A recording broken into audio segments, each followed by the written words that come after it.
ಯಾರೂ ಸಹ ಊಹೆ ಮಾಡಲಿಕ್ಕಾಗಲ್ಲ.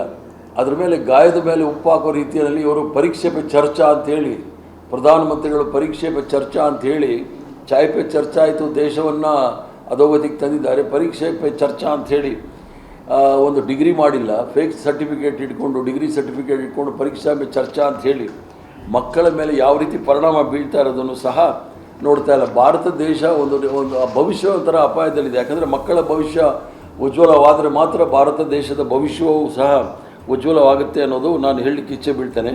ನಮ್ಮೆಲ್ಲರ ಅಚ್ಚುಮೆಚ್ಚಿನ ನಾಯಕರು, ಲೋಕಸಭೆಯ ವಿರೋಧ ಪಕ್ಷದ ನಾಯಕರಾಗಿರ್ತಕ್ಕಂಥ ರಾಹುಲ್ ಗಾಂಧಿಯವರು ರಾಜಸ್ಥಾನದ ಕೋಟಾ ಜಿಲ್ಲೆಯಲ್ಲಿ, ಅದು ಎಜುಕೇಷನಲ್ ಹಬ್ ಅಂತ ಏನು ಹೇಳ್ತೀವಿ ಉತ್ತರ ಭಾರತದಲ್ಲಿ, ಅಲ್ಲಿ ಸರಣಿ ವಿದ್ಯಾರ್ಥಿಗಳ ಆತ್ಮಹತ್ಯೆಯನ್ನು ಕುರಿತು ಮತ್ತು ಅಲ್ಲಿರ್ತಕ್ಕಂಥ ವಿದ್ಯಾರ್ಥಿಗಳ ಆತಂಕವನ್ನು ದೂರ ಮಾಡಲಿಕ್ಕೋಸ್ಕರ, ಅವರ ಆತ್ಮಸ್ಥೈರ್ಯವನ್ನು ಹೆಚ್ಚಿಸಲಿಕ್ಕೋಸ್ಕರ ಛಾತ್ರೋ ಕಿ ಗೂಂಜ್ ಅಂಥೇಳಿ ಒಂದು ಕಾರ್ಯಕ್ರಮನ ಹಮ್ಮಿಕೊಂಡು ಸಾವಿರಾರು ಜನ ವಿದ್ಯಾರ್ಥಿಗಳು ಆ ಸಭೆಯಲ್ಲಿ ಪಾಲ್ಗೊಂಡಿದ್ದರು.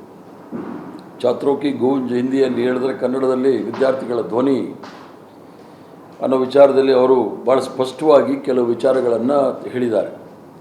ಈಗಾಗಲೇ 2014ರಿಂದ 2026ವರೆಗೂ 152 ಪ್ರಶ್ನೆ ಪತ್ರಿಕೆ ಸೋರಿಕೆಯ ಪ್ರಸಂಗಗಳು ನಡೆದಿದೆ ದೇಶದಲ್ಲಿ.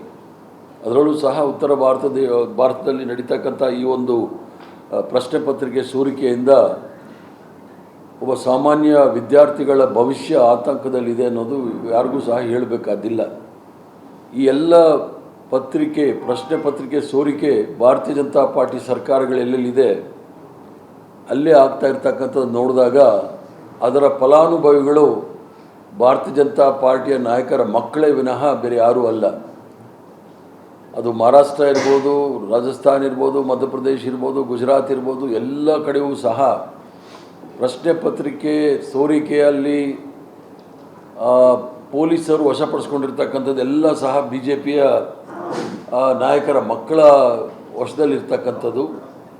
ಇದರಿಂದ ಇದು ಕೇವಲ ಒಂದು ಪ್ರಶ್ನೆ ಸೋರಿಕೆ ವಿಚಾರ ಅಲ್ಲ, ಮತ್ತು ಭಾರತದ ದೇಶದ ಒಂದು ವಿಶ್ವಾಸ ಇತ್ತು ಶಿಕ್ಷಣದ ವ್ಯವಸ್ಥೆಯ ಮೇಲೆ. ಯಾಕಂದರೆ 1947ನೇ ಇಸ್ವಿಯಿಂದ ಏನು ಕೇವಲ 11% ಸಾಕ್ಷರತೆ ಇದ್ದದ್ದನ್ನು 76% ಸಾಕ್ಷರತೆಯನ್ನು ಮಾಡಿ, ಏನು 15 ಯೂನಿವರ್ಸಿಟಿ ಇದ್ದಿದ್ದು 560 ಯೂನಿವರ್ಸಿಟಿ ಮಾಡಿ, ದೇಶದಲ್ಲಿ IIT, IIM, AIMS ಮತ್ತು ಇಂಡಿಯನ್ ಇನ್ಸ್ಟಿಟ್ಯೂಟ್ ಆಫ್ ಸೈನ್ಸ್ ಇವೆಲ್ಲವನ್ನೂ ಸಹ ಪಂಡಿತ್ ಜವಾಹರ್ಲಾಲ್ ನೆಹರೂರವರ ದೂರದೃಷ್ಟಿಯಿಂದ ಭಾರತ ದೇಶದಲ್ಲಿ ಪ್ರಾರಂಭ ಮಾಡಿ ಲಕ್ಷಾಂತರ ಕೋಟ್ಯಾಂತರ ಯುವಕರು ಮತ್ತು ವಿದ್ಯಾರ್ಥಿಗಳ ಒಂದು ಭವಿಷ್ಯವನ್ನು ಕನಸನ್ನು ನನಸು ಮಾಡಲಿಕ್ಕೋಸ್ಕರ ಮಾಡಿದಂಥ ಶಿಕ್ಷಣ ಕ್ಷೇತ್ರದ ಮೇಲೆ ಭಾರಿ ದೊಡ್ಡ ದಾಳಿ ಆಗಿರ್ತಕ್ಕಂಥದ್ದು ಎಲ್ರಿಗೂ ಸಹ ಅಂತಕ್ಕಂಥ ವಿಚಾರ. ಅದರಲ್ಲೂ ಸಹ ಇದು ಶಿಕ್ಷಣ ಅಂತಕ್ಕಂಥದ್ದು ಫಂಡಮೆಂಟಲ್ ರೈಟ್, ಸಂವಿಧಾನದಲ್ಲಿ ನಮಗೆ ಕೊಟ್ಟಿರ್ತಕ್ಕಂಥ ಹಕ್ಕದು. ಅದರಲ್ಲೂ ಸಹ ಸಂಪೂರ್ಣವಾಗಿ ಸರ್ಕಾರ ಧ್ವಂಸ ಮಾಡ್ತಾ ಇರೋದು ನೋಡಿದಾಗ ನಾವು ಯೋಚನೆ ಮಾಡಬೇಕಾಗಿರ್ತಕ್ಕಂಥದ್ದು ನೋಡಬೇಕು. ಇದು ಕೇವಲ ಒಬ್ಬ ವಿದ್ಯಾರ್ಥಿಗಳ ಪ್ರಶ್ನೆ ಸೋರಿಕೆಯಿಂದ ವಿದ್ಯಾರ್ಥಿಗಳ ಭವಿಷ್ಯದ ಮೇಲೆ ಅದು ಪರಿಣಾಮ ಬೀರ್ತಾ ಇದೆ ಅನ್ನೋದಿಲ್ಲ, ಅವರ ಇಡೀ ಕುಟುಂಬದ ಮೇಲೆ ಪರಿಣಾಮ ಬೀಳುತ್ತೆ. ಒಬ್ಬ ಮಕ್ಕಳನ್ನು ಓದಿಸ್ಲಿಕ್ಕೋಸ್ಕರ ಸಾಲ ಸೋಲ ಮಾಡಿ ಉಪವಾಸ ಇದ್ದು ಮಕ್ಕಳನ್ನ ಓದಿಸಿ ಪರೀಕ್ಷೆ ಸಮಯದಲ್ಲಿ ಅವರೆಲ್ಲ ತಯಾರಾಗಿರೋ ಸಂದರ್ಭದಲ್ಲಿ ಅದು ಪ್ರಶ್ನೆ ಸೋರಿಕೆ ಆಗುವಾಗ ಯಾವ ಸ್ಥಿತಿಯಲ್ಲಿ ಕುಟುಂಬ ಮತ್ತು ವಿದ್ಯಾರ್ಥಿಗಳು ಇರ್ತಾರೆ ಅನ್ನೋದನ್ನು ಸಹ ನಾವು ನೋಡಬೇಕಾಗಿದೆ. ಮತ್ತು ಈ ವಿಚಾರದಲ್ಲಿ PSI ನೇಮಕದಲ್ಲೂ ಕೂಡ ಕರ್ನಾಟಕ ರಾಜ್ಯದಲ್ಲೇ PSI ನನ್ನ ಮೇಲೂ ಸಹ ಕೇಸ್ ಆಗಿದ್ದು, ಅದು ಮೊನ್ನೆ ಹೈಕೋರ್ಟು ಆ ಕೇಸ್ನ ಸ್ಕ್ವಾಶ್ ಮಾಡ್ತು.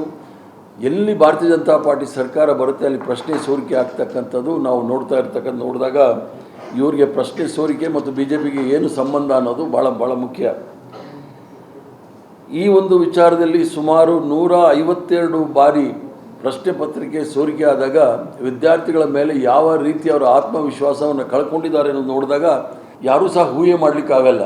ಅದರ ಮೇಲೆ ಗಾಯದ ಮೇಲೆ ಉಪ್ಪು ಹಾಕೋ ರೀತಿಯಲ್ಲಿ ಇವರು ಪರೀಕ್ಷೆ ಪೇ ಚರ್ಚಾ ಅಂಥೇಳಿ, ಪ್ರಧಾನಮಂತ್ರಿಗಳು ಪರೀಕ್ಷೆ ಪೇ ಚರ್ಚಾ ಅಂಥೇಳಿ ಚಾಯ್ ಪೇ ಚರ್ಚಾ ಆಯಿತು, ದೇಶವನ್ನು ಅಧೋಗತಿಗೆ ತಂದಿದ್ದಾರೆ. ಪರೀಕ್ಷೆ ಪೇ ಚರ್ಚಾ ಅಂಥೇಳಿ ಒಂದು ಡಿಗ್ರಿ ಮಾಡಿಲ್ಲ, ಫೇಕ್ ಸರ್ಟಿಫಿಕೇಟ್ ಇಟ್ಕೊಂಡು, ಡಿಗ್ರಿ ಸರ್ಟಿಫಿಕೇಟ್ ಇಟ್ಕೊಂಡು ಪರೀಕ್ಷಾ ಪೇ ಚರ್ಚಾ ಅಂಥೇಳಿ ಮಕ್ಕಳ ಮೇಲೆ ಯಾವ ರೀತಿ ಪರಿಣಾಮ ಬೀಳ್ತಾ ಇರೋದನ್ನು ಸಹ ನೋಡ್ತಾ ಇಲ್ಲ. ಭಾರತ ದೇಶ ಒಂದು ಭವಿಷ್ಯ ಒಂಥರ ಅಪಾಯದಲ್ಲಿದೆ. ಯಾಕಂದರೆ ಮಕ್ಕಳ ಭವಿಷ್ಯ ಉಜ್ವಲವಾದರೆ ಮಾತ್ರ ಭಾರತ ದೇಶದ ಭವಿಷ್ಯವೂ ಸಹ ಉಜ್ವಲವಾಗುತ್ತೆ ಅನ್ನೋದು ನಾನು ಹೇಳಲಿಕ್ಕೆ ಇಚ್ಛೆ ಬೀಳ್ತೇನೆ.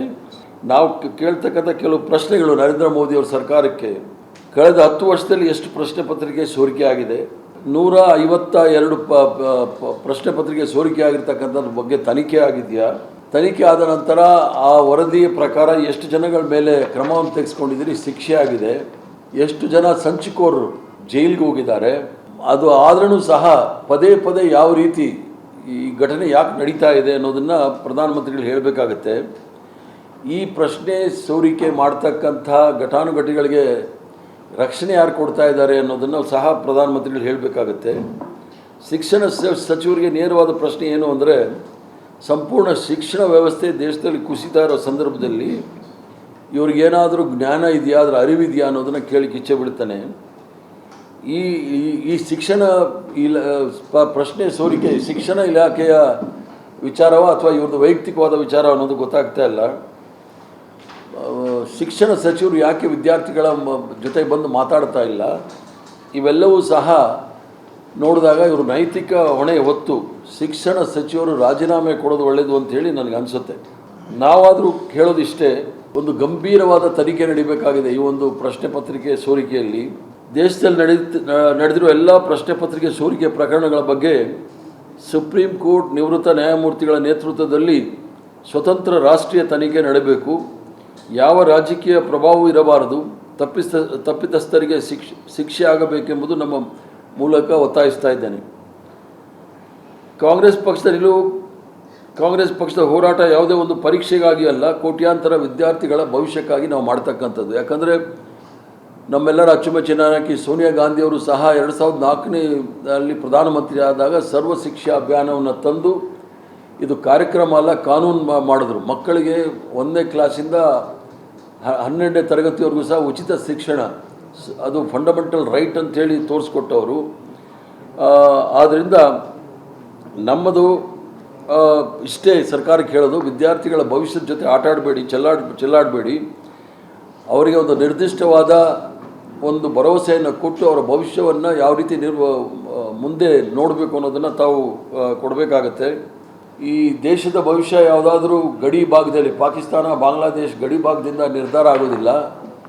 ಈ ದೇಶದ ಭವಿಷ್ಯ ತರಗತಿಯ ಒಳಗಡೆ, ಕೊಠಡಿಗಳ ಒಳಗಡೆ ಭವಿಷ್ಯ ನಿರ್ಧಾರ ಆಗುತ್ತೆ. ಆದ್ದರಿಂದ ವಿದ್ಯಾರ್ಥಿಗಳ ವಿಶ್ವಾಸವನ್ನು ಹೆಚ್ಚಲಿಕ್ಕೆ ಸರ್ಕಾರ ಏನು ಕ್ರಮ ತೆಗೆದುಕೊಳ್ಳಿದೆ ಅನ್ನೋದನ್ನು ಸ್ಪಷ್ಟವಾಗಿ ಹೇಳಬೇಕು. ಯಾಕಂದರೆ ಪಾರ್ಲಿಮೆಂಟ್ 20ನೇ ತಾರೀಕಿಂದ ಶುರುವಾಗುತ್ತೆ. ಅದನ್ನು ಹೇಳಬೇಕು ಅನ್ನೋ ವಿಚಾರದಲ್ಲಿ ನಾನು ಈ ಒಂದು ಪತ್ರಿಕಾಗೋಷ್ಠಿಯ ಮೂಲಕ ತಮ್ಮ ಮೂಲಕ ಸಾರ್ವಜನಿಕರ ಗಮನಕ್ಕೆ ತರಲಿಕ್ಕೆ ಇಚ್ಛೆ ಬಿದ್ದಿದ್ದೇನೆ. ನಮ್ಮ ಕಾರ್ಯಕ್ರಮಗಳನ್ನು ನೀವು ನೋಡ್ತಾ ಇದ್ರೆ ನಮ್ಮ ಚಾನೆಲ್ ಅನ್ನ ಸಬ್ಸ್ಕ್ರೈಬ್ ಮಾಡಿ, ಪಕ್ಕದ ಬೆಲ್ ಐಕನ್ ಒತ್ತಿ ನಮ್ಮನ್ನ ಬೆಂಬಲಿಸಿ. ಹಾಗೆ ನಮ್ಮ ಕಾರ್ಯಕ್ರಮಗಳನ್ನ ಲೈಕ್ ಮಾಡಿ, ಕಮೆಂಟ್ ಮಾಡಿ, ಅದನ್ನ ಬೇರೆಯವರಿಗೂ ವಾಟ್ಸ್ಆಪ್ ಮೂಲಕ ಶೇರ್ ಮಾಡಿ. ನೀವು ಹೀಗೆ ಮಾಡಿದಾಗ ನಮ್ಮ ಚಾನೆಲ್ ಮತ್ತಷ್ಟು ಜನರಿಗೆ ತಲುಪಲು ನೀವು ನಮ್ಮೊಂದಿಗೆ ಸಹಕರಿಸಿದ ಹಾಗಾಗುತ್ತೆ. ಇದು ನೀವು ಯಾವುದೇ ಖರ್ಚಿಲ್ಲದೆ ಕೆಲವೇ ಸೆಕೆಂಡುಗಳಲ್ಲಿ ನೀಡಬಹುದಾದ ಸಹಕಾರ. ಧನ್ಯವಾದಗಳು.